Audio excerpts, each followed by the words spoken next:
The Harlem Renaissance and the Great Migration, integrating historical maps on migration patterns with literary trends and movements. It is an ordinary January morning in an ordinary Alaska high school, and the weather is cold. The snow is piled up in wind-blown drifts outside. With the sun not rising until after 10 a.m., the first hours of the school days are spent in artificial light, and students are tired and sleepy. In the 11th grade class, the students are about to get an introduction to the Harlem Renaissance, and they will study poetry by Langston Hughes as part of their second semester of American literature. The lesson starts with a brief overview of the Great Migration, and immediately I notice some heads perk up when we listen to Rock Island Line, which accompanies the Migration Series panels by Jacob Lawrence.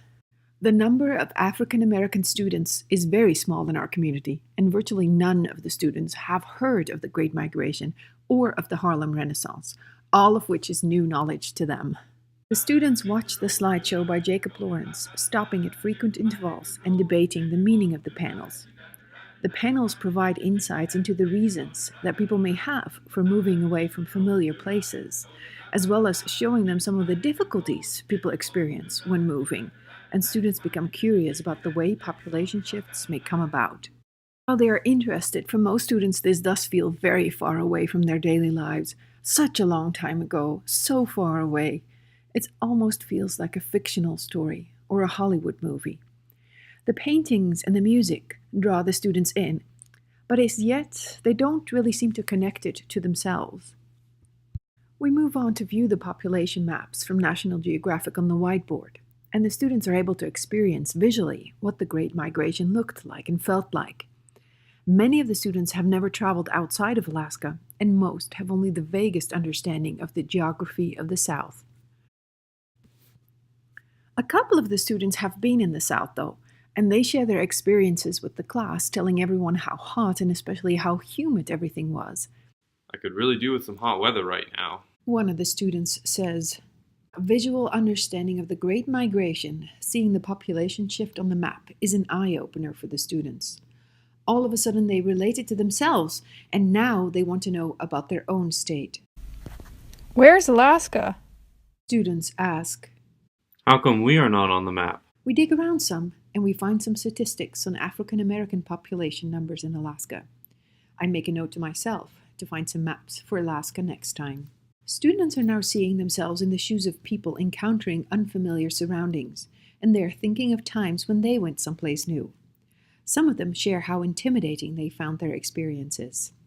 Others share how much fun they thought it was, and how it sparked their creativity in taking pictures or in keeping a journal.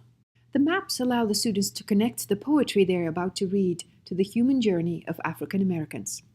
Everyone has come to a deepened understanding of how the historical events and the economic circumstances caused a population shift, which allowed a cultural blossoming of literature and art in the Harlem Renaissance. They all come away with a renewed understanding of how cultural, historical, and economic perspectives are interrelated. Students are ready to move on from the maps, and in pairs they now read an intro about different aspects of the Harlem Renaissance. They then all write a short summary, which each pair presents to the class. As a class, we then read a couple of poems, and we listen to poetry read by Langston Hughes. Bring me all of your dreams, you dreamers.